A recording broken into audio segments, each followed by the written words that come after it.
Reality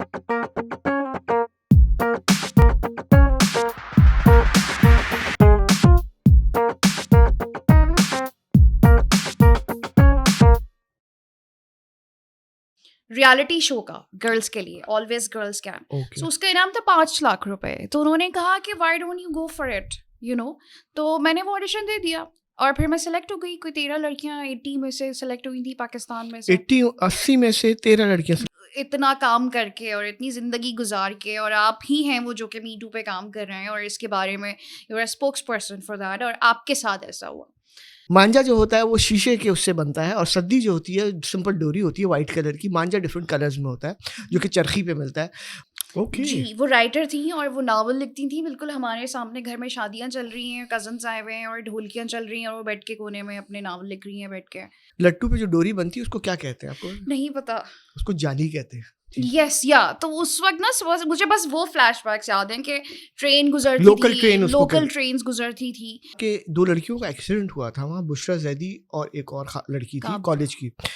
this is early 80s और mid 80s, और उनका दे डाइड बस एक्सीडेंट की वजह से। जी, और मेरी हालत हो गई थी कि I was like I would just fall, my mind would fall asleep on its own.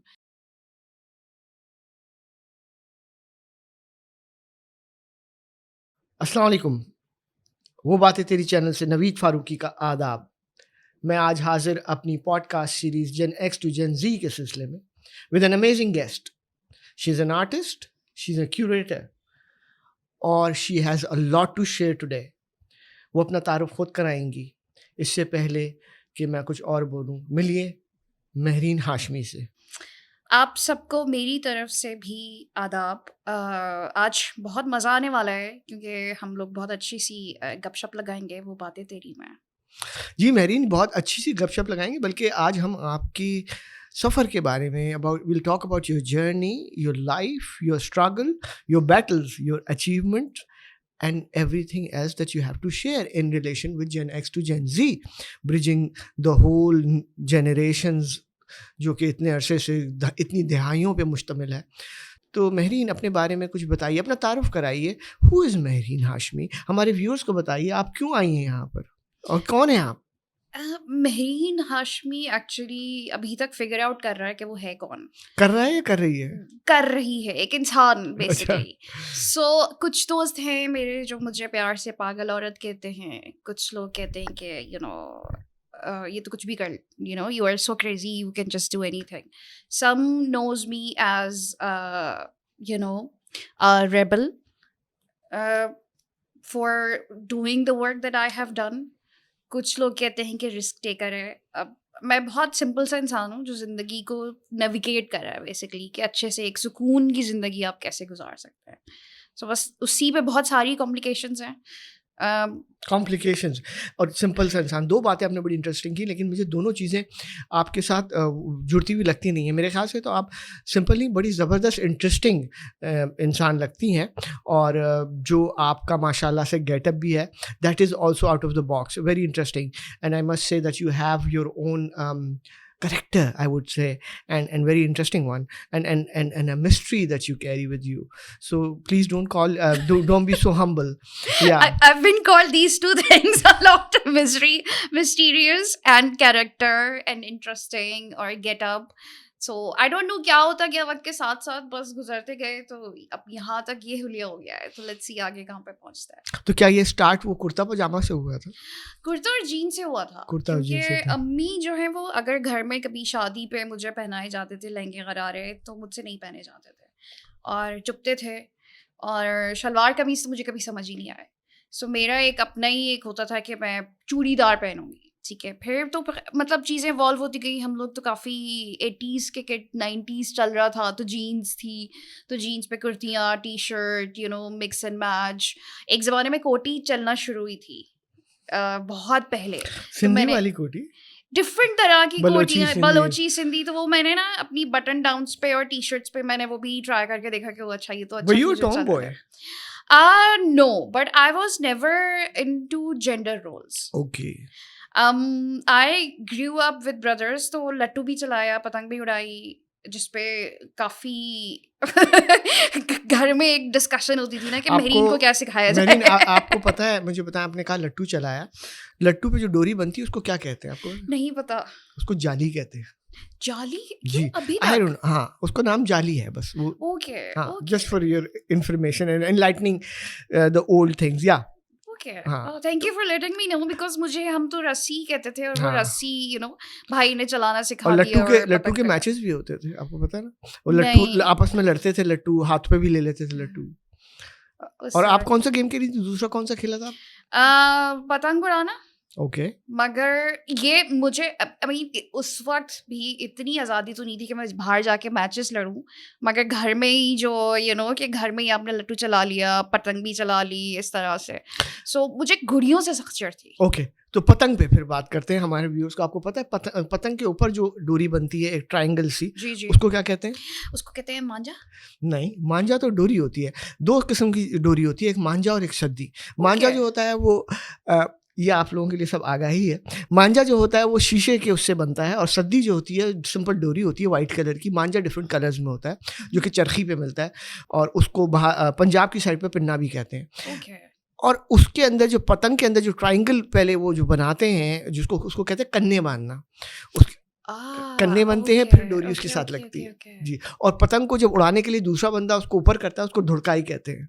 धुरकाई। जी, धुरकाई तो क्योंकि मैं धुरकाई देते-देते बड़ी हुई हूँ। पतंग मैंने कम उड़ाई है, धुरकाई ज़्यादा दी है। तो धुरकाई मुझे बस एक याद था, बट मेरे लिए भी काफ़ी एनलाइटनिंग है कि अब पता चल रहा है इस उम्र में आके कि क्या कहते थे, जो हम जी। खेलते थे। अच्छा, तो अच्छा, आपका चाइल्डहुड कहाँ, मतलब किस इलाके में, कहाँ पर, कराची में? जी, कराची में ही we are typical Muhajir, Urdu speaking. Hyderabad, my nani was from Hyderabad Deccan. She was my only best friend growing up. Mostly I was close to her. And then parents were from Delhi. So, काफ़ी mix था सब कुछ. और बाकी जो extended family थी तो उसमें डिफरेंट डिफरेंट पंजाबी भी थे, लाहौरी भी थे, इसी तरह से. कराची में ही I am born and bred in Karachi. North Nazimabad में हमारे घर होता था डबल डेकर किस्म का, जिसमें आम के दरख्त होते थे, और बादाम के दरख्त होते थे, उस तरह का.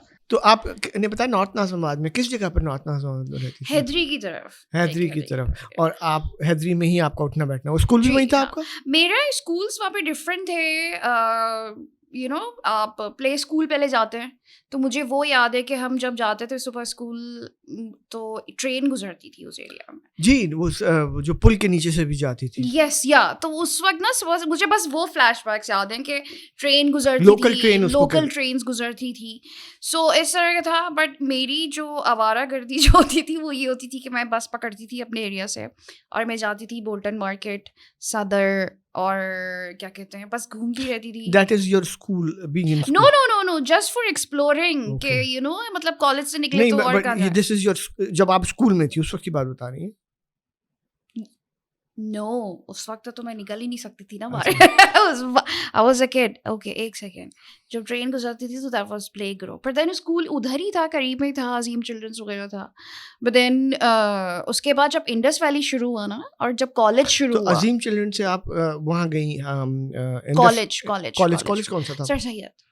ओके, सर सैयद नाज़िमाबाद में। यस, यस, या तो वहाँ से हमें आज़ादी मिली, तो फिर हम फिर आपको हम. पता है सर सैयद कॉलेज का एक बहुत मशहूर वाक़या है, जिसकी वजह से, जिसके बाद से एमक्यूएम या एपीएमएसओ बनी थी, और वो था कि 2 लड़कियों का एक्सीडेंट हुआ था वहाँ, बुशरा ज़ैदी और एक और लड़की थी कब? कॉलेज की।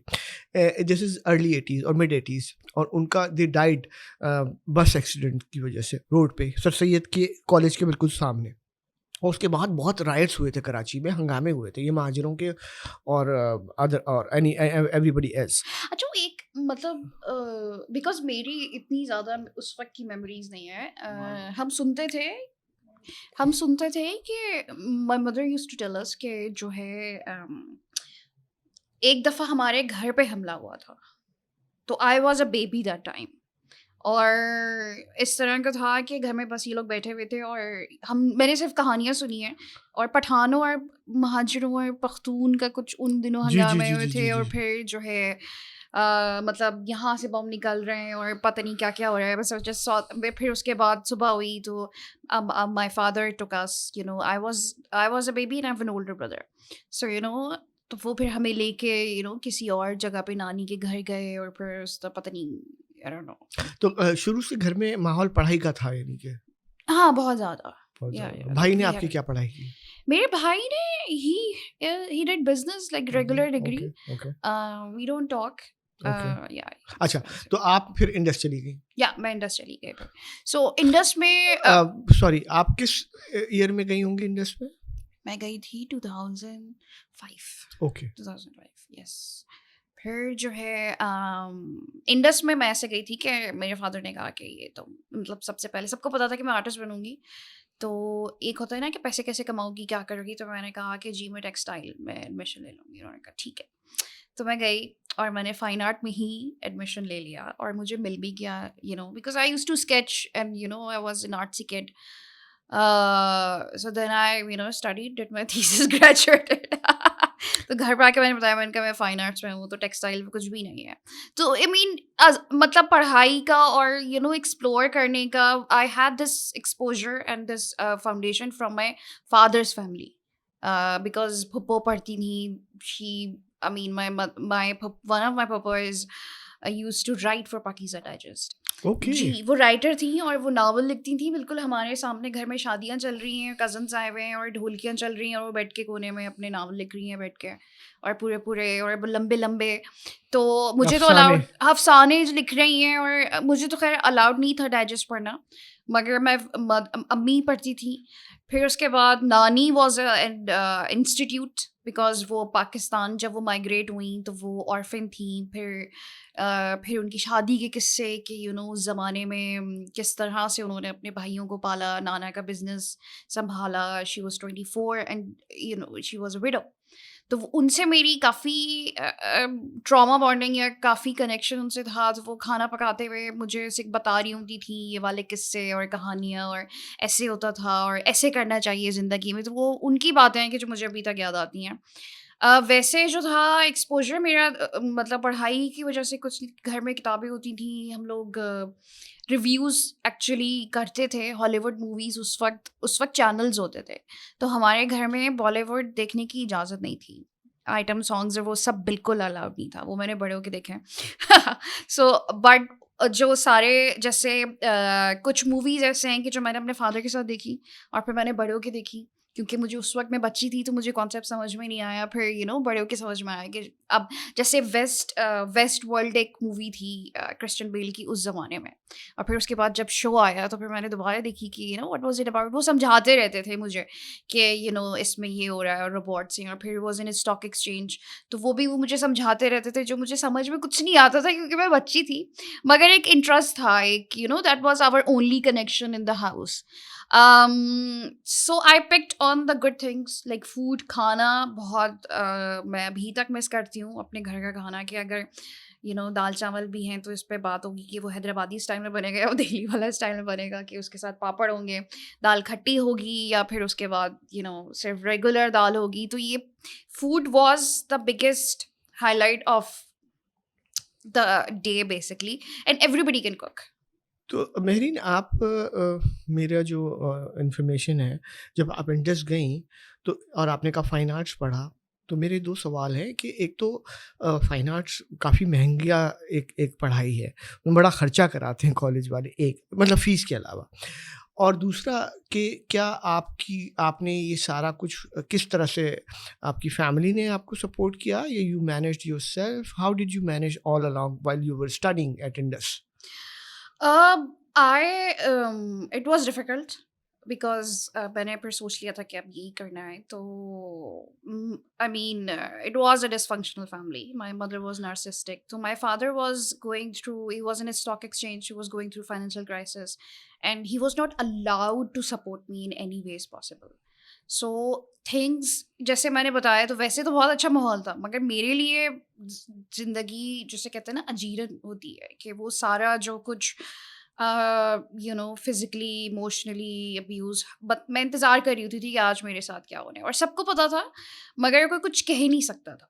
तो जब मैंने स्टैंड लिया कि मुझे पढ़ाई तो मुझे करनी थी, तो आई थॉट कि मैं कुछ भी करूँगी तो ये तो ख़त्म नहीं होने वाला, तो पढ़ना तो है. So and I was a good student, I was a science student also. और सपोर्ट उस तरह से एक्सटेंडेड फैमिली की सपोर्ट थी कि ग्रेड्स अच्छे आते थे. तो फिर मैंने सोचा, प्लान किया, मैंने फिर जब सर सैयद के बाद एंड FSC किया. उसके बाद 2 साल सिर्फ मैंने काम किया, teaching jobs, small jobs, tuitions, what ever I could do. और फिर मैंने पैसे जमा किए एडमिशन फ़ीस के. फिर मुझे एडमिशन भी मिल गया. सो देन फिर मुझे फाइनेंशियल असिस्टेंस मिली इंडस वैली से. उसके बाद भी आपको खर्चे उठाने होते हैं. तो फिर एक वक्त ऐसे था कि मैं सिर्फ 1 घंटा सोती थी. और 1 घंटा 24 घंटे में? जी. और मेरी हालत हो गई थी कि I was like I would just fall, my mind would fall asleep on its own, because मैं सो ही नहीं रही थी. तो मीन जॉब्स भी की, होम ट्यूशन्स भी की, thesis, and I was a very good student. तो मैं एक पॉइंट पे मैं अपने सीनियर्स की भी हेल्प करती थी, और फिर मैं उनको चार्ज करती थी कि मतलब ये वाला जो है आपका मैं असाइनमेंट करके दे रही हूँ, जो उनके थीसिस के बड़े बड़े वाटर कलर्स वगैरह होते हैं, आर्किटेक्चर के थीसिस के, and then I will charge you this much. So business mind how किसी ना किसी तरह से रिसोर्सेज आप क्रिएट कर लेते हैं. तो फिर मुझे स्पॉन्सर भी मिला, जो थोड़े बहुत, जो आपकी 25% आपको पे करनी होती है. फिर जो फाइन आर्ट का खर्चा था, तो वो तो और भी बहुत मुश्किल होता था कि मैं एक एक पेंसिल अपनी संभाल के रख रही होती थी कि इट्स एक्सपेंसिव. फिर थीसिस में जो है, मुझे रंगून वाला थीसिस अवार्ड, उसके लिए आप नॉमिनेट होते हैं, तो मुझे वो मिला. फिर देन थीसिस 4th ईयर में मेरे पास पैसे नहीं थे, और उस वक्त तक आई मूव्ड आउट, क्योंकि मुझे पता था कि thesis. Moved out from where? From my parents house. Okay. उस वक्त हालात इतने ख़राब हो चुके थे मेरे लिए कि मुझे निकलना ज़रूरी था. सो उस वक्त जो है, किसी ने कहा कि ना यहाँ पे कोई शॉर्ट फिल्म बन रही है, you just go and give your audition, हो सकता है तुम्हें मिल जाए, इट्स पेड. मैं उन दिनों थिएटर कर रही थी अपने स्टूडेंट फ्रेंड्स के साथ, वो भी स्टूडेंट्स. अच्छा, आपको एक्टिंग का भी शौक था? उस वक्त था. उस वक्त सो तो उस वक्त ये हुआ कि उन्होंने कहा कि यहाँ एक और, उसी स्टूडियो में एक और ऑडिशन चल रहा था रियलिटी शो का, गर्ल्स के लिए, ऑलवेज गर्ल्स कैन. Okay. सो उसका इनाम था 5 लाख रुपए. तो उन्होंने कहा कि why don't you go for it, तो मैंने वो ऑडिशन दे दिया, और फिर मैं सिलेक्ट हो गई. कोई 13 लड़कियां 80 में से सिलेक्ट हुई थी, पाकिस्तान में से. 80 में से 13 लड़कियां जी जी जी. और उसमें से मैं सिलेक्ट हुई. और how old were you back then? I was 21. Yeah, तो उसका क्राइटेरिया क्या था सिलेक्शन का? उसका क्राइटेरिया ये था कि आपको ना अपनी सारी स्किल्स प्रूव करनी है. कि किसी राउंड्स थे डिफरेंट 13 एपिसोड्स में. इसमें एक था कि टायर चेंज करना है, और सेल्स का भी था कि आपको फ्रूट बेचने हैं. फिर एक था कि आपको इंटरव्यू करना है किसी सेलिब्रिटी का. और फिर एक ट्रेजर हंट था. तो इस तरह से रोज़ लड़कियां एलिमिनेट होती थी. और उस वक्त I am a very bubbly and fun person, और उसमें कोने में बस चुप करके बैठी होती थी कि जिहाद चल रहा है, ये आज का राउंड जो है आपने कैसे क्रॉस करना है, क्योंकि ये पैसे चाहिए. सो फिर फाइनल पे पूरी इंडस वैली को पता था, people were rooting for me. मेरे अच्छे काफ़ी दोस्त रहे उस वक्त, सपोर्टिव भी थे. तो मैं फाइनल जीत गई, और फिर मुझे 5 लाख मिले. मैंने फिर उससे थीसिस किया, फिर मैंने अपार्टमेंट लिया. और इससे पहले आप कहाँ रह रही थी? मैं इधर उधर दोस्तों के घरों पे, कैंपस में कभी कभार, क्योंकि अब फाइन आर्ट का थीसिस इतना ज़्यादा होता है कि आपके पास रात को भी, आप दिन रात आप पेंट कर रहे होते हैं, काम कर रहे होते हैं. तो जो थोड़े 2-3 घंटे होते थे, तो हम उस स्टूडियो में बिस्तर डाल के सो जाते थे. या अगर ज़्यादा लंबी रात गुजारनी है, तो किसी दोस्त से कहा कि यार आज तो खाना बदोशों वाली जिंदगी? खाना बदोशों, एग्जैक्टली. मेरे इंडस वैली में मेरे पास कपड़े वगैरह सब कुछ, मेरा लगेज होता था, और सबको पता था कि किस तरह से रह रही है. इट वाज वेरी ऑब्वियस, सारे फ्रेंड्स को पता था. तो ये किस्सा चलता रहा. फिर उसके बाद मैंने फिर एग्जीबिशंस करनी शुरू की, फिर टीचिंग जॉब्स मिली. फिर I ended up teaching at international baccalaureate system. IB में. कहाँ पर? तैमूर मिर्जा के स्कूल? या तैमूर मिर्जा के स्कूल. क्या पढ़ाती थी वहाँ? आर्ट्स तो कुछ मुझे नहीं आता. तो आप मेहरीन 20-21 साल की उम्र से आपने घर से निकल गई थी, या इससे भी पहले? उससे पहले निकल गई थी, बट फॉर्मली आप फॉर्मली यस. हाँ. ओके.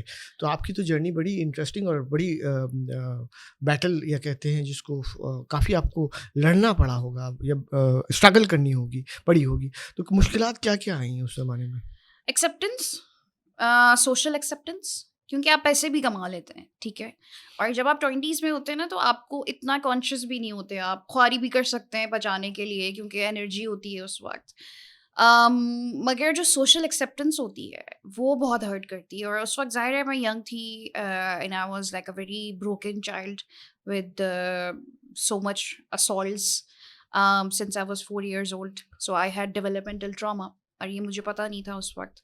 सो ये सारी चीज़ें, मेंटल हेल्थ इश्यूज, उस वक्त कोई कॉन्सेप्ट ही नहीं था। मैंने 2010 में फर्स्ट सुसाइड अटेम्प्ट की, Wow. और वो मुझे नहीं पता था कि उसके भी वजह होती हैं। क्या, how did you try it? I just overdosed sleeping pills. मगर मुझे रिसेंटली पता चला है 3 अटेम्प्ट्स के बाद कि वो जब आपका पीडीएसडी और जब आपका ट्रॉमा इतना ज़्यादा बिगड़ जाता है, तो फिर देन आपकी बॉडी वो चीज़, माइंड आपको स्विच ऑफ करने के लिए सेल्फ हार्म की तरफ जाता है। सो नाउ आई एम 38, एंड ये मुझे पता चला है when I was 35। So that was my most difficult journey कि ठीक है, काम भी हो रहा है, अब आप पैसे भी कमा तो रहे हैं। आपने जो first time you attempted for the suicide, how old were you? I was 24. And you did it just because you felt miserable? I don't remember. All 3 times I don't have memories for it, because Oh. every time मुझे panic attacks आते थे, तो मैं बस वो रोकने की कोशिश So कर you रही थी। were going through some trauma and you were going through some Yeah. mental issue. Yes. Okay. Did you take a mental health help? कुछ आपने help ली इस सिलसिले में उस वक्त या बाद में? Now I have help. नहीं, पहले उस वक्त। पहले तो उस वक्त तो कोई कॉन्सेप्ट ही नहीं था। और मतलब थेरेपी भी अगर मैंने अपनी एक दोस्त से भी कहा कि I want to go and see a therapist, तो उसने कहा कि तुमने क्या समझा हुआ है कि फैशन है ये, और why do you need it, and it was rude. So मेरा वो जो एक I mean I was eager to do that, मगर वो वहीं पे एक जो डिटर्मिनेशन थी वो वहीं रुक गई। और फिर मैं कह भी नहीं पाती थी किसी दोस्तों से कि आप कि आप क्या कहेंगे, आप you moved out and your family is, you are dealing with this thing and all of that. तो वो फिर एक लेबल भी लग जाता है ना उस वक्त कि वो लड़की जो अकेली रहती है। इनफैक्ट मैंने एक पेंटिंग भी बनाई है इसके ऊपर, दैट वो लड़की जो अकेली रहती है। So this was my introduction. Do you have that painting? Yeah, it's new work. Yes. Okay. Will you share with us? I want my viewers, our viewers, to see it. We will play. We'll show it on the screen. You share it with us, and we'll share it here. So yeah. So tell us about this painting. इसमें basically जब आप मैं बुली अपनी professional life में भी हुई। जब मैं क्यूरेट मैंने करना शुरू किया, प्रोजेक्ट्स मिलने शुरू हुए, तो उसमें मैं बुली हुई। और जो मेरे मेंटोर्स थे उन्होंने बुली किया। सो उसमें एक मुझे कहीं से पता चला कि ये तुम्हारा तारुफ है, वो लड़की जो अकेली रहती है, तो मैंने उसी को पेंट कर दिया ना, because I use text and खताती ऑल्सो इन माई वर्क। तो वो एक तरह से चैनल भी हो गया कि उस वक्त मुझे हर्ट होता था कि इतने सारे काम कर रही हूँ, तो ये क्यों नहीं कहते कि girl who is doing this much with no resources and no support, और इमोशनल सपोर्ट भी आपको चाहिए होती है एज अ पर्सन। सो ये तो नहीं कहते, मगर जो है ये कह रहे हैं कि हाँ मुझे लड़की, मेरी पर्सनल लाइफ का किसी से क्या वास्ता। खैर उस वक्त मुझे हर्ट करता था। तो फिर उसके बाद मैंने उस तरह का काम जब मैंने करना, अब नहीं करते लोग, बिकॉज अब ना, आई don't no, I am old now. और अब एक फ़िल्टर भी आपका ख़त्म हो जाता है ना कि आप कब तक बर्दाश्त करेंगे, और आपको अब मुझे रिस्पॉन्ड करना आ गया है। अब मैं रिएक्ट नहीं करती, अब मैं रोती नहीं हूँ घर जाके, या मैं गुस्सा नहीं होती, या मैं ट्रिगर नहीं होती हूँ। तो अब मुझे अब मज़े की बातें कहनी आ गई हैं कि अगर कोई कुछ इस तरह का कहता है ना, कि किसी ने मुझे पिछले दिनों एज शेम करने की कोशिश की कि what you are 46, I said no, not yet, but I am looking forward to it. So I mean, और करते हैं, कोई एक जनरेशन नहीं है जो कि इस तरह की चीज़ें करती हो, हमारी जो सेम एज के वो भी करते हैं। तो सोशल एक्सेप्टेंस का बहुत प्रॉब्लम था। फिर ये कि यहाँ पे लड़कियों के रहने की जगह बहुत कम है, कि जो है एक लेबल लगा दिया जाता है कि अगर बंदी घर से काम करने निकली तो वो गलती होगी। तो आपको वो मुझे तो पता नहीं, मैंने तो एक फ़ाइल बना ली थी एक पॉइंट पे कि ये मेरा अपॉइंटमेंट लेटर है, this is my boss, this is I work, ये मेरी एग्जिबिशंस हैं, और मैं ये काम कर रही हूँ, और मेरी ये पेंटिंग है, कि भाई आप देख लीजिए, कि मैं कोई बुरी लड़की नहीं हूँ, मेरे पास तो टाइम ही नहीं है ना इस चीज़ का। सो वो बहुत ज़्यादा चीज़ें थी। फिर बहुत सारी चीज़ें हुई हैं एक्चुअली। कुछ तो अब कभी बात करते हैं तो फिर याद आती हैं, मगर अभी बहुत सारे किस्से हैं और आई थिंक बहुत सारे एडवेंचर्स मैं कहूँगी ज़िंदगी में, बहुत सारे एडवेंचर्स हैं कि आप अगर कभी फ्लो पे आप ज़िंदगी चलने शुरू हो जाती हो तो आई मीन कितना बोरिंग हो रहा है सब कुछ। जी व्यूअर्स, मैं आपको यहाँ पर ये बताना चाहूँगा कि जो मेरी मेहमान हैं बड़ी मॉडेस्ट, हम्बल, इनके अंदर इनके सारी कूट कूट के भरी हुई है। ये अपनी बैटल्स के बारे में तो बता रही हैं, अपनी स्ट्रगल्स के बारे में बता रही हैं, लेकिन जैसे मैंने आपको शुरू में बताया था, हमारी पॉडकास्ट जो है वो उन हीरोज़ के बारे में है जिनकी जर्नी, जिनकी ज़िंदगी में जो भी अचीवमेंट होती है वो अपनी जगह, लेकिन उसके पीछे बहुत बैटल होती है, बहुत स्ट्रगल होती है। और हम जो देख रहे होते हैं वो जिसको कहते हैं ना अच्छा स्माइली फेस देख रहे होते हैं, लेकिन हर स्माइलिंग फेस के पीछे एक सैड स्टोरी होती है। महरीन की स्टोरी तो हम सुन ही रहे हैं और महरीन बड़ी ज़बरदस्त हमें बातें बता रही हैं, मज़ा भी आ रहा है। लेकिन महरीन एक ज़बरदस्त आर्टिस्ट हैं, क्यूरेटर हैं, उन्होंने बड़े ज़बरदस्त काम किए हुए हैं और ये कराची के सर्कल में और जो कि इंटरनेशनल लेवल के काम भी किए हुए हैं। ये बड़ी मानी जानी पहचानी एक आर्ट आर्ट क्या कहेंगे आर्ट डिसिप्लिन की एक शख्सियत है और इसके बारे में भी हम बात करेंगे। तो आप हमारे ये देखते रहिए पॉडकास्ट, अभी तो जिसको कहते हैं ना बातचीत शुरू हुई है। जी महरीन, तो आप अपनी स्ट्रगल्स के बारे में बता रही थी, तो आपको कहा आपको शुरू में बहुत मुश्किलात हुई, तो अभी बताइए कि अभी मुश्किलात का क्या स्टेटस है? अब ये है कि अब मेरे पास एक छोटा सा घर है ओके। जिसमें मेरा बड़ा सा स्टूडियो है। उसकी जगह ज़्यादा चाहिए होती है आपको। उसमें आई हैव मेरे पास एक जेनजी रूममेट है, एक लड़की जो कि जिसको कुछ करना है ज़िंदगी में, तो उसकी सेफ स्पेस है, पीस स्पेस है। वो क्या फिर करती है? वो she is a student okay. And she is doing a job also. She is a film student during the day and she is working for IT company okay. During the night. उसे समझाया था but मुझे art के अलावा कुछ चीज़ें बहुत मुश्किल से याद रहती हैं। तो वो बेचारी अराउंड द क्लॉक काम कर रही होती है। फिर मेरे पास एयरबीएनबी गेस्ट होते हैं, तो उसमें फ़ीमेल ट्रैवलर्स जो हैं डिफरेंट कंट्रीज से आती हैं, तो उनको ये फ़ीमेल होस्ट नहीं थी कराची में। सो मुझे एक जगह अपने ही घर में शुरू करना था कि जब कोई ट्रैवल करे लड़कियां तो उनके पास एक सेफ सी जगह हो और एक घर जैसी जगह हो। सो अब आई से कि मेरा एक ट्राइब है सोल सिस्टर्स का, कि वो आते भी, जब वापस भी आते हैं तो मिलते हैं, साथ रहते हैं और लड़कियों का घर है, सुकून से रहते हैं। ज़बरदस्त। सो इस तरह से है।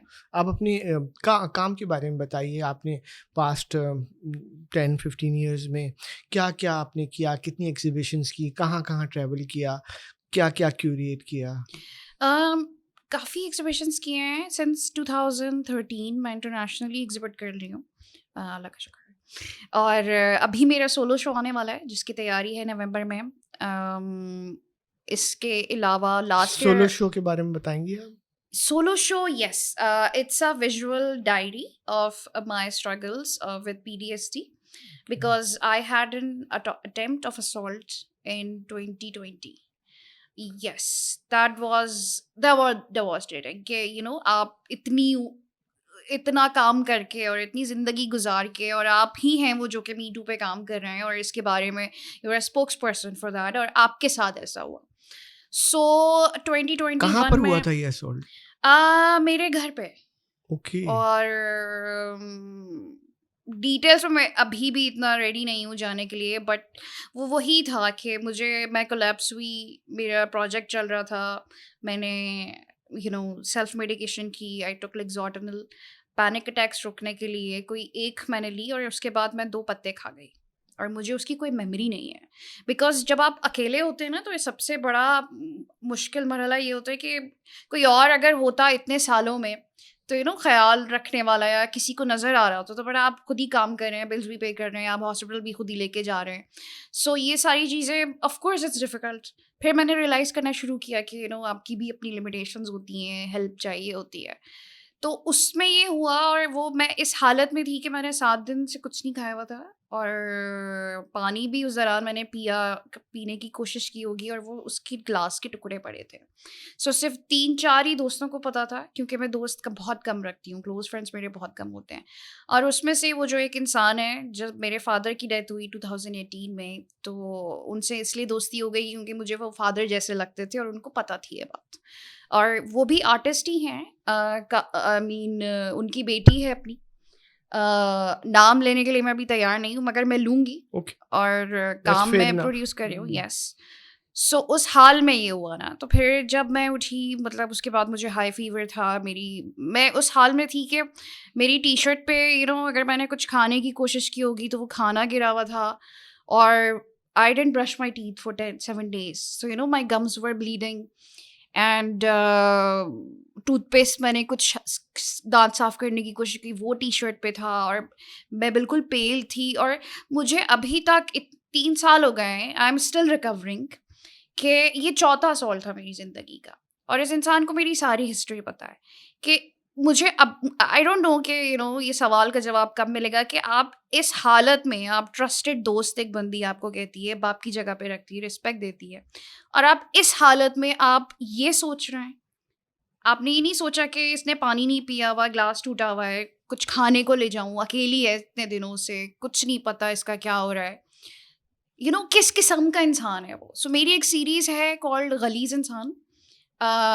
मैं उस पे काम कर रही हूँ, when I am fully ready to do it, then I'm going to display that work. okay.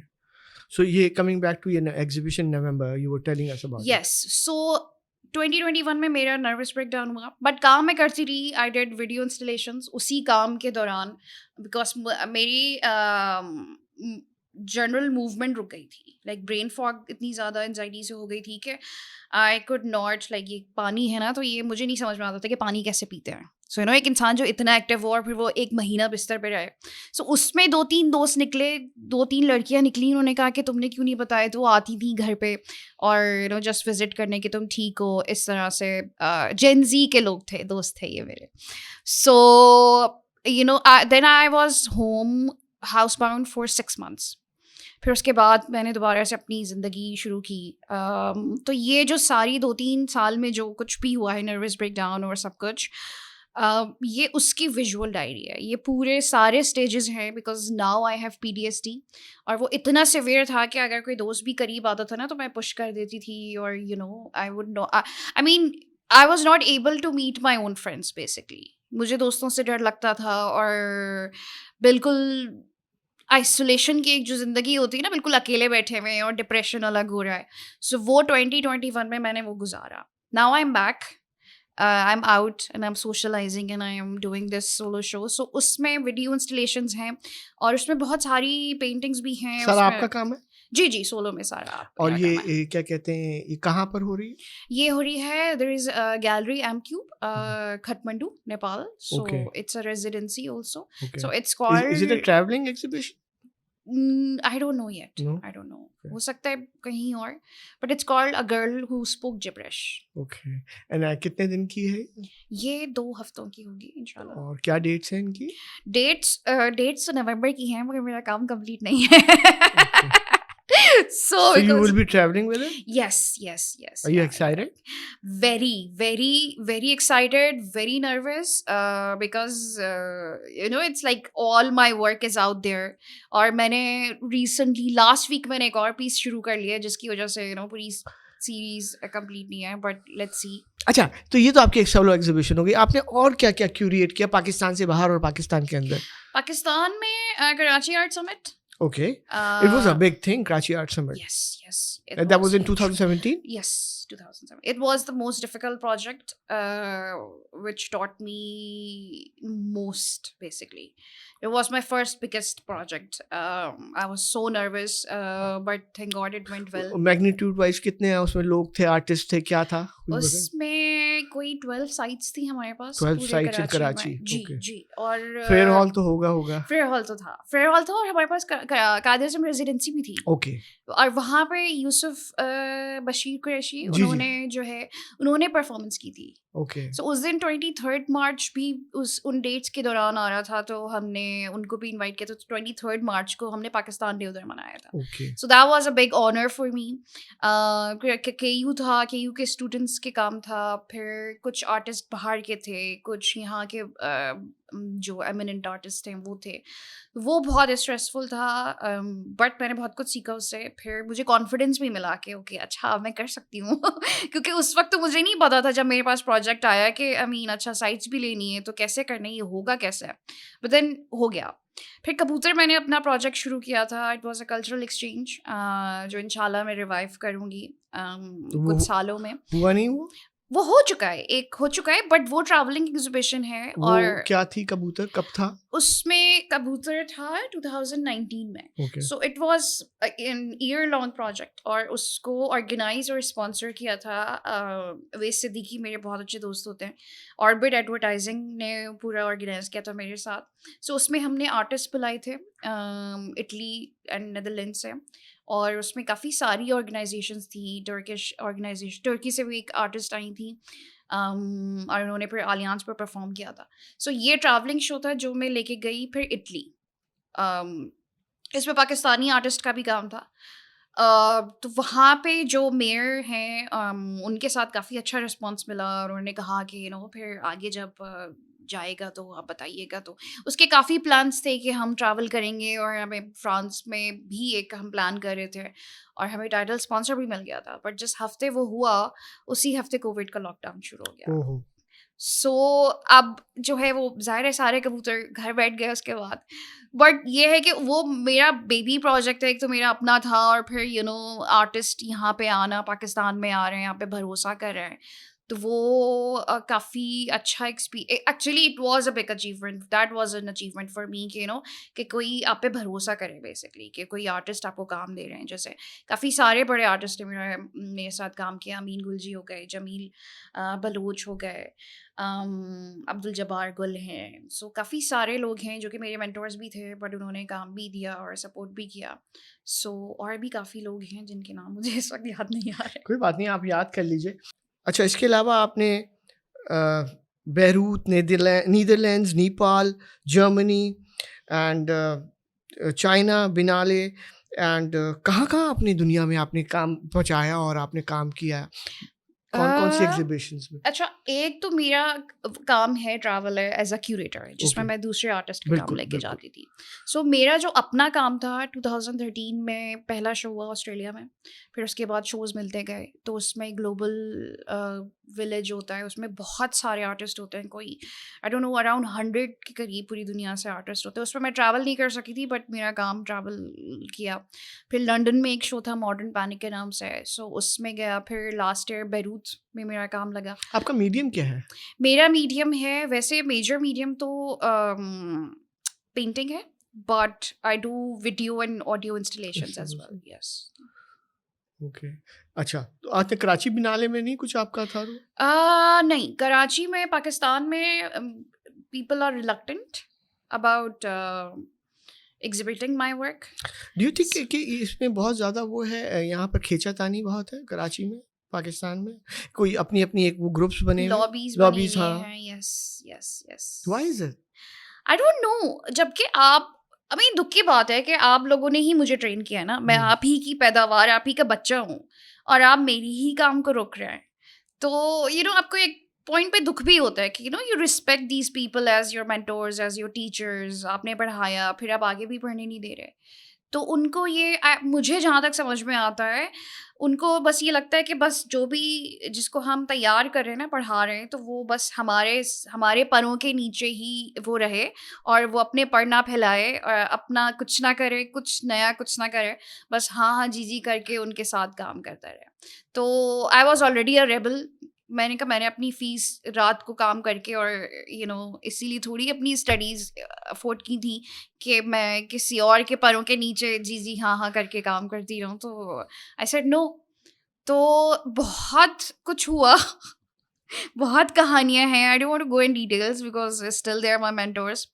मगर अफसोस होता है कि आप बजाय इसके कि आप आर्ट सीन को बढ़ाएं, आप जो है रोक रहे हैं। महरीन, आपका काम इतना कंट्रोवर्सी कहाँ से आती है? क्या है? डू यू क्रिएटेड और this is just natural? It's as it is. It's my reality. What is? It's the social acceptance okay. and all my struggles with mental health and healing journey also. मैं फूल पत्ते paint नहीं करती थी और काफ़ी लोगों को इस बात पे एतराज़ था कि तुम इतनी डिफरेंट हुई, तुम्हारी सेल्फ पोर्ट्रेट्स इतनी रोती धोती क्यों है भाई. So because it's very painful work, it comes with trigger warning. तो मैंने अब अपना एक सनफ्लावर अपनी नई सीरीज में ऐड किया है कि भाई I am healing also and I am fine. But it's not something कि मैंने चूज़ किया. अब ये साथ साथ चल रहा था और एक चैनल चाहिए था मुझे. और I think I was blessed to be an artist because मैं इस बारे में बातें कर सकती हूँ, क्योंकि बहुत सारे लोग हैं जिन्होंने कांटेक्ट किया मुझे. अब्यूज सर्वाइवर्स हैं, सेक्सुअल असॉल्ट सर्वाइवर्स हैं, घरों में बहुत कुछ हो रहा है, बहुत सारी कहानियाँ हैं, सिक्योरिटी थ्रेट्स बहुत होते हैं. तो मेरा वो जो एक पार्ट था ना कि I have nothing to lose basically, वो आर या पार, वो पार हो गया बेसिकली. सो मैं कह सकती हूँ ये सारी चीज़ें.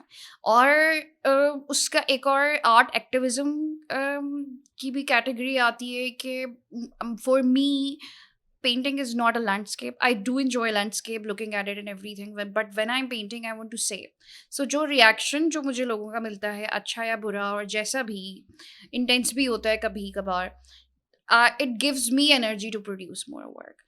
So जितने भी feminist artist हैं, जितने भी female artist, और even आप history में feminist उठा के देख लें, जब एक generation काम करती है, कुर्बानी देती है, तो फिर उसके बाद दूसरी generation को फल मिलता है. तो for me it's like that कि मे बी अगर मैं एज अ सर्वाइवर बात करूं, और अब तो एक सिग्नेचर स्टाइल ही हो गया है, एक नीश बन गई है.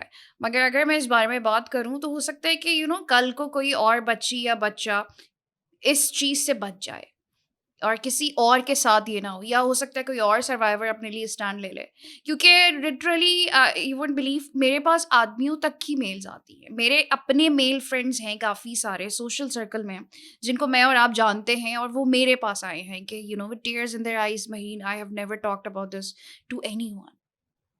And it's so much to take on for me as a person as well, but it gives me so much courage to open up about it, because now I feel कि मैं अकेली अपने लिए बात नहीं कर रही हूँ, मैं बहुत सारे लोगों के लिए बात कर रही हूँ. एब्सोल्युटली. तो ये आपका जो काम है वो could we call it a little morbid और नो? Morbid तो वो है, है. morbid तो है. I mean there is nothing, even though अगर I'm holding a sunflower in my new series, but still the trauma is there. So आप कुछ भी कर लें, it stays in your muscle memory. मैंने फिर सीखा अपने बारे में कि 6 years ऑफ थेरेपी, फिर देन मेडिकेशंस, फिर देन नर्वस ब्रेकडाउन, फिर more, and it was a lot. आप मेडिटेशन की तरफ भी गई आप? मेडिटेशन तो मुझे बहुत, एक दोस्त था, my first love, 24 years old, so he taught me meditation. Okay. So he grew up in Canada. Okay. और उसका ये था कि वो, उसके अपने मसले मसाइल थे, तो वो 3-3 घंटे मेडिटेट ही करता रहता था. और उस वक्त मेरा हाल ये था कि मैं 5 मिनट भी नहीं बैठ सकती थी, because hyper vigilance, and I am generally a very hyper energetic person. So उसने मुझे सिखाया, फिर उसके बाद मुझे और लोग मिलते गए. तो आई थिंक वो एक तरह से एक यूनिवर्स गिव्स यू हेल्प, क्योंकि आपके पास माँ बाप भी नहीं है, कुछ भी नहीं है. सो आपका डायरेक्ट कनेक्शन होता है. तो मेरा जो था वो एक, मेरा एंटिटी से कनेक्शन है, मेरा कोई रिलीजियस कनेक्शन नहीं है. सो मेरा एक यूनिवर्स और स्पिरिचुअलिटी खुद से आती गई. तो फिर मुझे मज़ा आना शुरू हुआ. फिर आई फेल्ट कि यार ये तो 10 मिनट करते हैं, फिर आधा घंटा करते हैं. अब ये हाल है कि मैं मिनिमम दिन में 2 दफ़ा करती हूँ, और अगर मुझे टाइम मिल जाता तो फिर मैं और कर देती हूँ. I just want to stay in that state. I don't कितनी want देर to come करती हैं to आप? come to that. कितनी देर करती हैं? कितनी, सुबह मोस्टली, अगर टाइम हो तो 15 मिनट, वरना 10 मिनट तो लाजमी है. और रात को आई डू इट आधा घंटा. आप हमारे व्यूअर्स को बताना चाहेंगे कि मेडिटेशन क्यों ज़रूरी है इंसान की ज़िंदगी में? क्योंकि हम, आई मीन जब आप बिल्कुल अकेले होते हैं ना, तो तब आपको समझ में आता है आप हैं कौन. सो आपको जो कनेक्शन, जो एक एंकर चाहिए होता है, वो कहीं पे भी नहीं होता. I think her, I mean it was a blessing in disguise कि आपको तन्हाई में, आपके पास कोई भी नहीं है, तो आपको अपने आप से कनेक्ट करना है. सो हमारी कनेक्शन क्या है? ब्रीथ. हम सिर्फ अपनी सांस पे फोकस कर लें तो सब कुछ जो है वो समझ में आने लग जाता है. Like I have severe PTSD and I'm on heavy medication, but I'm still, मेरे panic attacks ख़त्म हुए. I go out and socialize. मेरे triggers ख़त्म हुए. अगर मैं trigger हो भी जाती हूँ और मैं trigger होती हूँ तो मैं दिनों के लिए होती हूँ और मुझे बताने वाला कोई नहीं है. So अब मेरी self awareness ऐसी है कि मेरा mind और body खुद से बता रहा होता है कि you are triggered, you eat this because this you like, you help, self. It's like my self is mothering me. But Mahreen, that's amazing that at least you're able to talk about it. Mashallah, say you've been talking about it.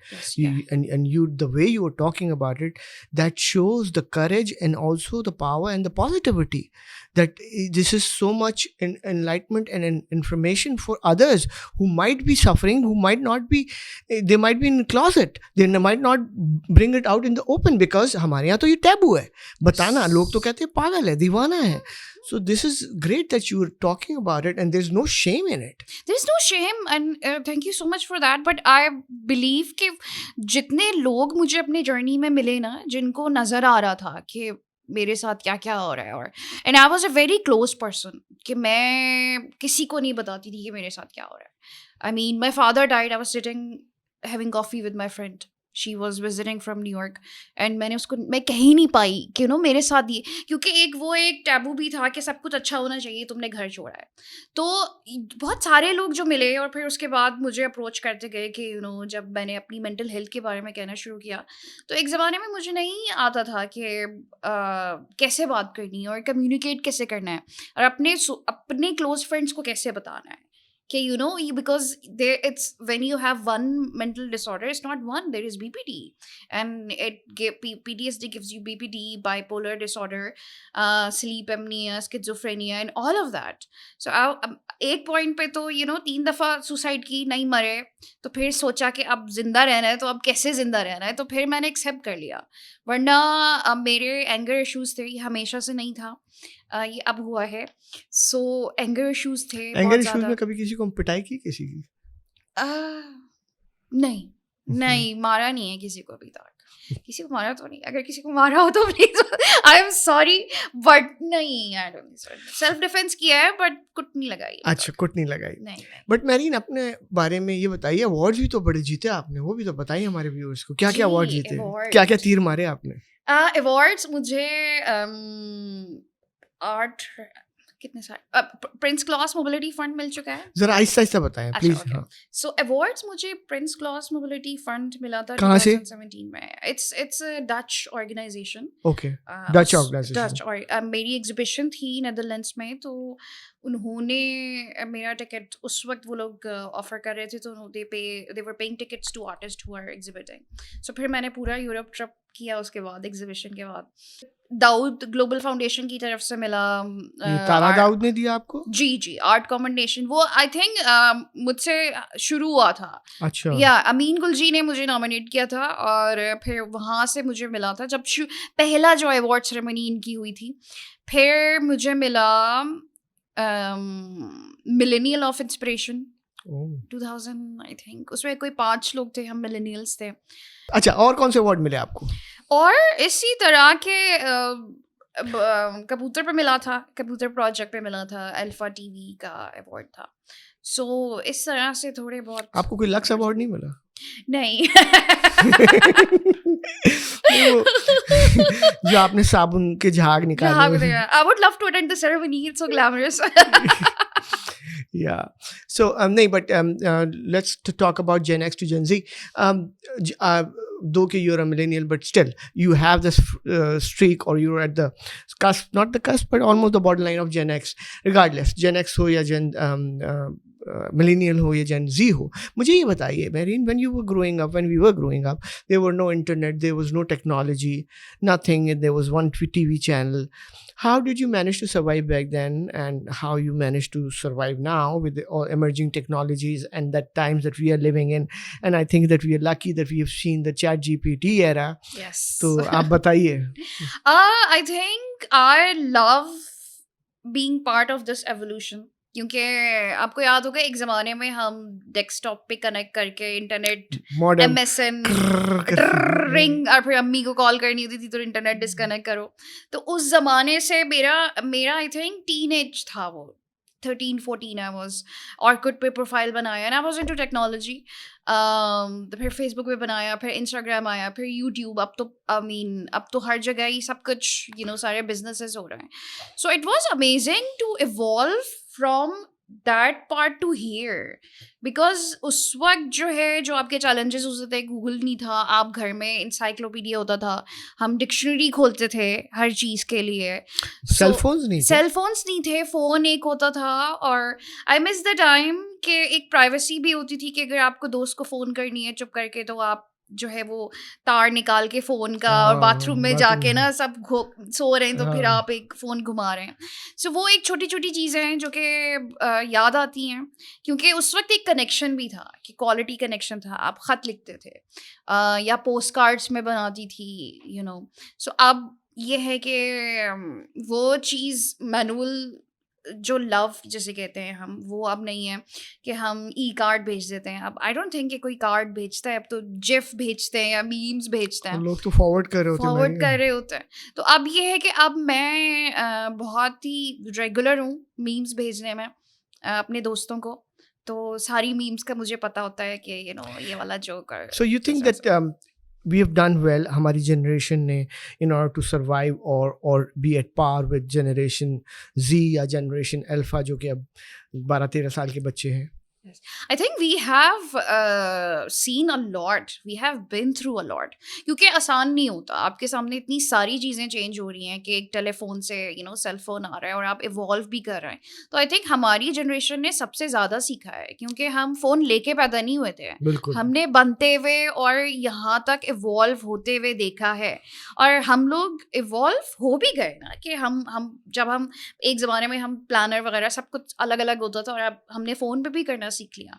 तो अगर आप आगे जाएंगे chat GPT के बाद अगर कुछ और आगे आता है, for example robots to clean your house और समथिंग, सो हम लोग बहुत आराम से एडजस्ट हो जाएंगे। अब तो वो AI से आप अपनी बॉयफ्रेंड गर्लफ्रेंड भी रख सकते हैं, some companion rather, and then you can talk to them and they'll talk to you. Oh really? Yeah. Oh, yes. इस पे एक मूवी बनी है हर के नाम से, जैसे हमारा गुरु है उसने अभी हमें बताया, हर के नाम से कोई मूवी बनी है जिसमें वर्चुअल असिस्टेंट या वर्चुअल गर्लफ्रेंड या वर्चुअल बॉयफ्रेंड होता है, दैट AI से वो चलता है। So that's the way ahead. आपको इवन वर्चुअल पेट भी रख सकते हैं आप, and all those things. This is just good in a way, but crazy to some extent. Yes. But do you think that we are losing a human bonding, human touch, or human essence with this emerging technology? Yes, a lot. जैसे अगर मैं अपने close friends के साथ hang out कर रही हूँ तो मैं उनको मना कर देती हूँ कि तुम्हारे सामने 3D इंसान बैठा हुआ है और तुम लोग 2D इंसान से बात कर रहे हो ना, तो सब शर्मिंदा होकर अपने फ़ोन रख देते हैं। So now I am being bold about this. If अगर 4-5 लोग बैठे हैं तो आप आपस में बात करें, आप फ़ोन में ना लगे रहें। वो तो आप कभी भी स्क्रॉल कर लेंगे, कोई अपडेट है, कोई इमरजेंसी कॉल्स नहीं है, नॉट अ सर्जन और nobody is dying. So I think ये एक कमी है हमारी नई जनरेशन में, क्योंकि उनको फ़ोन के बगैर ज़िंदगी गुजारनी नहीं आती। बट ये तो हमारे साथ भी है ना मेरी। हाँ, मगर हम फिर भी रख तो देते ना, हम लोग कभी जिंदा थे उसके बगैर भी। हाँ, लेकिन तो हमने वो आजकल देखा है। आजकल वैसे हमें तो अगर हम कहीं फ़ोन भूल जाते हैं या नहीं होता तो हमें भी इख्तिलाज होना शुरू हो जाता है। मैप्स उसमें है और सारा कनेक्शन, ऐसा लगता है कि इंसान आपका एक assistant. So Mehreen, do you take your cell phone to bathroom? मैं लेके जाती थी इस साल, according to my new year's resolution मैंने खत्म कर पानी दिया। वानी में तो नहीं गिर गया था? गिर भी चुके हैं। वो भी एक वजह थी। कमोड में गिरा था, पानी में गिरा था? Direct. Oh my God! Did you recover it? Tried to. Oh my God! It was disgusting. Was it? Must have been tough. उसको धोया कैसे फिर फोन को? नहीं धोया उसको, फिर खुदाफिज कह दिया। वो था भी किसी दोस्त के घर पे। तो दोस्त को जाके वापस कर दिया आपने? लो अपना फोन वापस ले लो। हमने सबने, वो इमरजेंसी होता है ना, कोई हेयर ड्रायर लेकर आ रहा है, कोई धो रहा है, फिर उसके बाद मैंने वो फोन फेंक दिया, क्योंकि पता नहीं कितने बैक्टीरियाज लगे होंगे. सो Yeah, that's crazy. अच्छा, तो मेरीन मुझे ये बताइए कि what's your view on, and you said that you've done a series on Me Too. तो आपका क्या रोल है Me Too movement में, और why do you think that Me Too is important, and what is the significance of Me Too movement in Pakistan? Me too की वजह से मेरे काम को काफ़ी एक अपलिफ्ट मिला. लोगों को समझ में आना शुरू हुआ कि ये किस बारे में बात कर रही है, क्योंकि मैं उससे कुछ सालों पहले से बात कर रही थी अपने काम के ज़रिए. सो उससे एक मुझे नीश मिल गई कि ये काम इस कैटेगरी में आता है. और इसके अलावा बहुत सारे सर्वाइवर्स हैं जो कि उनको एक एक एक एक थ्रेड चाहिए होता है ना, कि हम कुछ पकड़ के कोई उम्मीद हो हमारे लिए कि हम अगर बात करें तो कहाँ पे कनेक्ट होंगे. और जब बहुत सारे लोग कनेक्ट होते हैं तो फिर वो एक आवाज़ बन जाती है. तो काफ़ी सारे सर्वाइवर्स को इसकी वजह से support, I don't no, but at least they could speak up. उससे काफ़ी फ़र्क पड़ता है कि आप सिर्फ ये कह सकें कि मेरे साथ ये हुआ है. सो काफ़ी लोगों को मिला, मगर अभी भी पाकिस्तान में बहुत ज़रूरत है इस चीज़ की अवेयरनेस. Do you think ये misuse हो रहा है? कुछ जगहों पे यस, कुछ केसेस में मिसयूज़ भी हो रहा है. बट आई थिंक ये इतना सेंसिटिव टॉपिक और इंसिडेंट्स होते हैं ना कि हमने अभी तक इसको मटेरियलाइज नहीं किया कि अगर कत्ल हो जाए तो उसका तो एविडेंस होता है, बट आप इसका एविडेंस कैसे मालूम करें. तो I think we need to, not Pakistan, whole world needs to understand that, how to not make it happen, or how to secure a women and children also, and boys as well, and men as well. अच्छा, और ये बताइए कि आपका ये जो LGBTQABDCD It's very long. I know, ये कहाँ जा रहा है? What is it happening? I mean, this is keep extending these abbreviations, these symbols, and it's never stopping. I mean, I have friends from different backgrounds and different gender. I have seen people with gender dysphoria as well. They are different things. I understood in the beginning, but now I don't know where it's going. Because ज़रूरी नहीं है कि आपको कुछ चीज़ें समझ में नहीं आती, बट आप सपोर्ट तो कर सकते हैं. बट ये है कि अब आप थोड़ा सा आप भी रिलक्टेंट हो जाते हैं कि ये कहीं गलत तो नहीं जा रही है चीज़ आगे जाके, क्योंकि बहुत सारी इंफॉर्मेशन इस जनरेशन के पास है. So they don't know how to use it. और आप एक तो चले ट्रांस कम्युनिटी का तो आपको समझ में आता है, जो बायोलॉजिकल रीजंस है वो तो समझ में आते हैं. They are spokesperson about that. So वो तो मैं वीडियोस देखती हूँ, I am trying to still understand that what is it about. So अगर और इनको भी थोड़ा जब आप कोई नई चीज़ लेकर आ रहे होते हैं, आप एक पूरा जेंडर चेंज कर रहे हैं. सो आपको थोड़ा सा पोलाइट भी होना चाहिए और समझाना भी चाहिए उन लोगों को जो ये बात समझना चाहते हैं कि ज़रूरी नहीं है कि हर स्ट्रेट इंसान आपके ख़िलाफ़ हो या गलत हो. Because I was at a gathering where there were people, trans people, and then they were judging me for being straight. And my concern was that, I mean, I am new to it, so I don't know his or her pronouns. Give me a chance, or just don't get triggered about that because I'm sitting here among you. It's like that. So I am supporting it from distance now, but I am saving myself as well. That's great. Yeah. And then also, do you get like labeled in terms of since you're a single woman, and do you get judged, or do you face any kind of judgments around you? Yes, a lot. 38 and no husband. Oh, अकेली रहती है. Things like that. So, but things have changed in a way for me. When I was younger, the whole response was different, but now it's different. So now at least I can say, no, you can't talk to me about Are you this. happily single? Yes, yeah, I'm content. Yes, yeah. I call myself a single mom of my dog who's 12. So अगर इंसान ही बच्चा पालते तो वो काफी बड़ा होता है. Is this on purpose, or is just happened to be this way?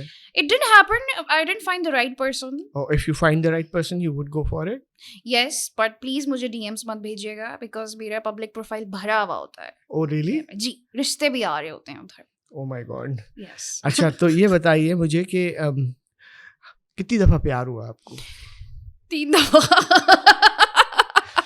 3 दफा हो चुका है। अच्छा, कब पहला तो 20s का पहली मोहब्बत, ठीक है, फिर दूसरी हुई उसके फ़ौरन बाद, क्योंकि पहला ब्रेकअप हो रहा था तो तो वो हुआ, वो कि 3-4 साल चला, फिर उसके बाद मैंने ब्रेक लिया 1 साल। मैं फिर 30s की हो गई थी, तो फिर मैं थाईलैंड गई, मैंने वेकेशंस बनाई हैं देन। तो फिर उसके बाद मुझे वहाँ पे कोई मिला, he also proposed. So then I don't know जिस इंसान को उसने प्रपोज किया था वो इंसान मैं अब नहीं हूँ। ओके, तो समटाइम्स तो क्योंकि आप मैंने चेंज हो गई फिर? यस या बिकॉज 6 महीने तक मैंने उसको यस नहीं बोला, और मैंने अपने थेरेपिस्ट से पूछा कि अब क्या करूँ, तो he is German, still single in Germany. So, I mean, I don't know, I just left it there because it's too much work. चलो ये you दूसरा know. हो गया, ये तीसरा हो गया, दूसरा तो एक चलो rebound था, फिर उसके बाद rebound, तीसरा। temporary phase. Yeah, since I think 32, I haven't dated. So what's the plan? What's the road ahead, Mehreen? 5 years now, 10 years from now, how do you see yourself? I want to evolve more personal growth, more healing, and more shows, exhibitions, travel, all of that. You like traveling? Yes, I love it. Yes. Okay, great. Mehreen, आपको शायरी से शौक है, शायरी का कुछ? बहुत ज़्यादा उर्दू शायरी का शौक है, मगर मुझे याद नहीं रहती। कोई फेवरेट शायर तो होगा? मैं फैज़ अहमद फैज़ होते थे, और इब्ने इंशा की कुछ जो फ़नी वारी होती थी, और देन एक और थे, देयर वाज परवीन शाकिर, इनका एक शेर मुझे याद है कि मैं कुछ भी ना कहूँ और चाहूँ कि मेरी बात खुशबू की तरह बनकर तेरे दिल में उतर जाए, something. I wish I could remember poetry, but it was okay. Really really beautiful. And Khalil Gibran क्या स्टोरी है? खलील जिब्रान के मुझे कॉन्सेप्ट्स पसंद आते हैं कि उसमें सॉलिट्यूड के बारे में बहुत बात है, and then identity and personal हर किसी टॉपिक पे उन्होंने बात की हुई, वैसे तो शादी पे, लाइफ पे, भूख पे, बच्चों पे, मोहब्बत पे, दीवानगी पे, स्पिरिचुअलिटी पे, हर चीज़ पे ज़बरदस्त उनकी फ़िलासफ़ी बड़ी ज़बरदस्त, शायरी भी बड़ी ज़बरदस्त है। Mehreen, on this note, could you like to give a message अपने जनरेशन एक्स को भी और जनरेशन जी के लिए कुछ कहना चाहेंगी आप? Just keep evolving and have respect for other generations as well, because her generation ने अपनी ज़िंदगी में कुछ ना कुछ किया है आने वाले लोगों के लिए, तो सीखें और सिखाएं। आप कभी भी अकेले आगे नहीं बढ़ सकते। ज़बरदस्त, thank you very much Mehreen ji. Viewers, आपने हमारी आज की पॉडकास्ट देखी मेहरीन हाशमी के साथ, बड़ी ज़बरदस्त गुफ्तगू रही। It was a great talking to Mehreen about her journey, her struggles, her battles और हर अचीवमेंट्स, और उनकी पॉइंट ऑफ व्यूज़ और उनका प्लान अहेड। बहुत अच्छी बातें हमें सुनने को मिली। उम्मीद है आप लोगों ने भी इंजॉय किया होगा। एक आर्टिस्ट की कहानी, एक खूबसूरत आर्टिस्ट की कहानी जिसके बाल भी इतने ज़बरदस्त कटे हुए हैं। बल्कि मैं पूछना चाहूँगा मेहरीन, ये बालों का स्टाइल बड़ा ज़बरदस्त है। What's the inspiration behind it? It's nothing actually. मेरा किसी दिन दिल चाहता है कि वो अच्छा खुद काटे आपने? नहीं, आई गेट इट, बट मैं बताती रहती हूँ कि यहाँ से ऐसे कर दे, वैसे मतलब जो मूड हुआ जाके करवा लिया। There is no formula. खूबसूरत शख्सियत की मालिक, ज़बरदस्त हेयर स्टाइल और हेयर कलर की मालिक मेहरीन हाशमी के साथ आप लोगों ने एंजॉय किया होगा। मेहरीन, कुछ कहना चाहेंगे आखिर में? अपना बहुत सारा ख्याल रखें, क्योंकि सब कुछ हमसे शुरू होता है, सो तभी हम दूसरों का ख्याल रख सकते हैं। वो बातें तेरी चैनल से मैं इजाज़त चाहूँगा। आपको नवीद फ़ारूकी का आदाब। मेहरीन हाशमी का भी आदाब।